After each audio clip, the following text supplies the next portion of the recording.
Hello mga sisi ko, magandang hapon sa lahat. So, update tayo ngayon. Kumusta kayo? Kami dito sa General Santos City kasi si Ate Rose ninyo ay nandito sa Gensan.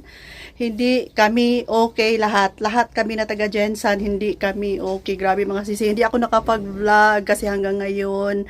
Hindi pala ako nakapag-vlog kaagad kanina. Kasi hanggang ngayon ay nanginginig pa ako. Time check, 5 PM na. So nakapagluto na ako, kailangan makapagluto ng maaga kasi simula kanina 7 AM, 7:30 nag-start yung lindol dito sa amin. Mga sisi ko ay wala na kaming kuryente at wala kaming tubig. Ayan, ito yung pinaka nakakalungkot. So, dito naman sa tindahan, itong glass na to mga sisi ko, malapit nang matumba. Tapos si Kuya Dave, dito siya, nakahawak lang. Pero itong malaking glass na to, kaya to may tali. Ayan, lagi kung mag-vlog ako, makikita nyo to, may tali na talaga siya. Para hindi siya matumba papunta dito. Kasi yung harapan nito ay chichirya naman, hindi siya mapunta doon. Ang delikado mapunta dito. So kanina 7:30 in the morning, tulog pa kami ni Kring Kring. Grabe mga sisi ko. Akala ko yung lagi na kasi naglilindol dito sa Gensan. Akala ko normal lang na lindol. So pag parang hindi gaano kalakas, tuloy pa rin ako sa pagtulog. Kaya lang kanina grabe mga sisi ko.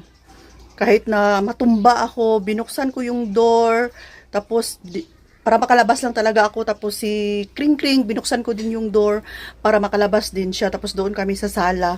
Doon kami sa sala, nagyakapan kami. Pakiramdam ko mga sisi ko ba, parang katapusan na talaga ng mundo. Grabe, 7 intensity kami. Hindi ko lang maibanggit sa inyo ang point. Basta 7 mahigit intensity. So yun na nga mga sis, naputol tayo kasi yung tubig ko na absolute ay paubos na. Tapos yung mineral water ko na 30 liters. 30 liters ba ang laman nung nung malaki? Yung kulay blue mga sisi ko, wala na rin. So wala kami mapagkuhaan dito ng tubig na mainom. Kaya napaka mabenta ngayon dito sa amin yung tubig. At saka soft drinks, ubos na yung laman ng ref ko. Wala na. Siguro wala silang mainom na tubig, kaya soft drinks na lang yung binili nila mga sisi ko. Kasi yung mga store dito sa amin ay halos sirado na ngayon. Tapos, ang ginawa ko para may kunting lamig man lang, kasi yung freezer ko sa loob, may ako doon, marami akong yelo pero paubos na rin. Dito, meron akong maliit na cooler, nilagyan ko na lang ng yelo, tapos naglagay ako ng Coke dito na litro. At least kahit papano may kunting lamig. Mga sisi ko, alam nyo ba, kanina akala ko parang magugunaw na yung mundo ba. Ganito pala ang pakiramdam pag 7-point intensity yung lindol. Grabe mga sisi ko. Dito sa tindahan, ang mga dilata, itong mga dilata, hindi daw na natapon, sabi ni Kuya Dave. Pero itong dito sa taas, hulog ito lahat. Ayan. Yan, tumilapon yan dito lahat.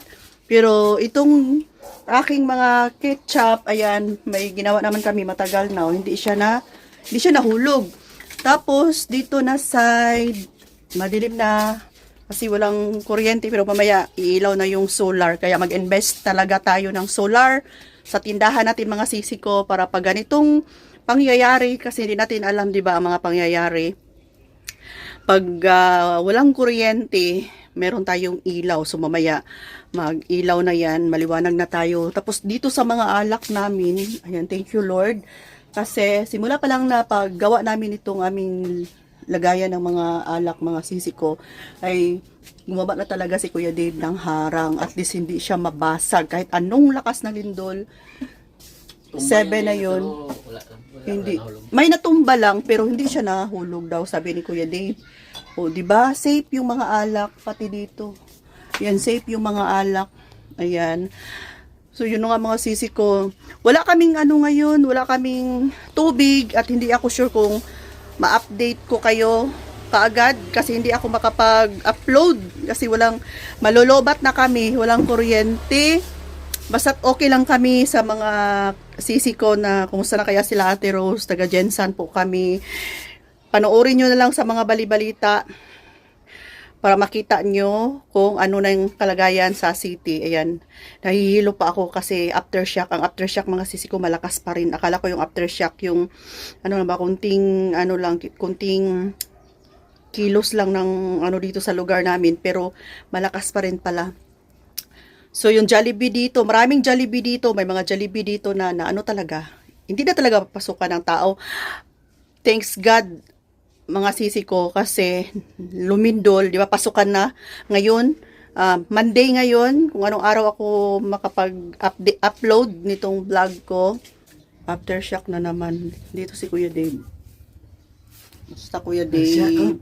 Kuya Dave lang dito kanina mga sisi kasi 7 a.m. in the morning ay tulog pa kami ni Kring Kring.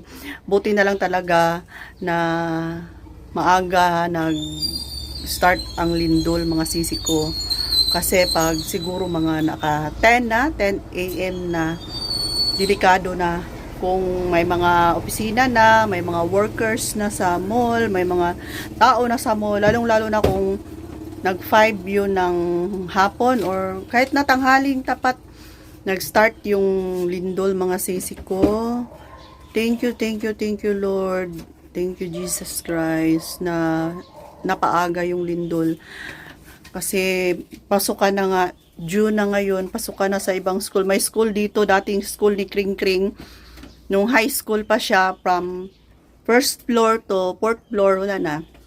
Bagsak. So, hindi na talaga yun magagamit. At buti na lang din na wala pang tao ang mga mall. Kasi maraming mga mall dito sa amin na bagsak talaga mga sisi ko dito sa Jensan. Kasi yung lakas, grabe. Mabidyo na ako katapusan na sa kalibutan ganina. Uy, grabe. Yung mga flower vase doon na mga nakalagay sa cabinet, ayan, nahulog. Grabe ang nervous ko mga sisi ko. Dito sa Jensan, safe kami sa mga baha. Walang baha dito masyado, walang bagyo. Wala talagang bagyo dito mga sisi ko. Pero sa lindol ka naman, grabe ang... Lagi na lang kami nililindol dito. Pero ito yung pinakamalakas talaga. Nagkagagulo ng mga tao hanap ng tubig dito sa amin. Kasi kanina pa walang water. Yung mga mainom na lang, yung bibili na lang dito sa tindahan. Dali na. Ayan, uwi na tayo ng bahay, Maki. Pasok na kami. Madilim mga sisi ko.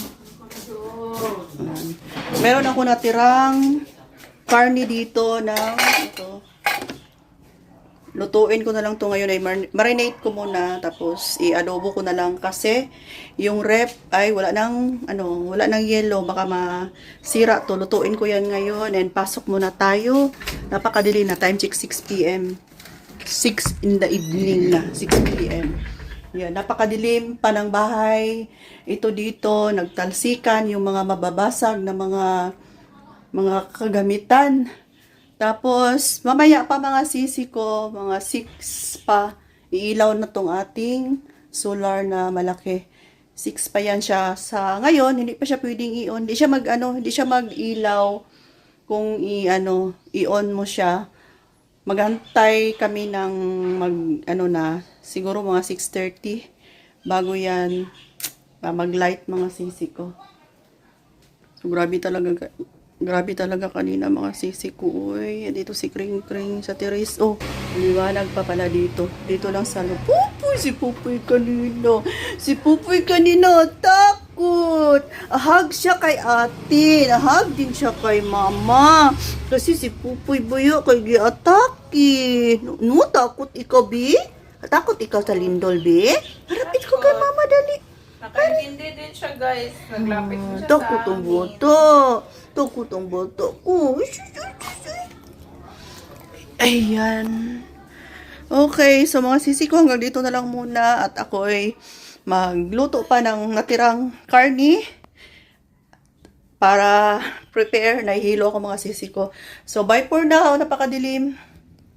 Bye!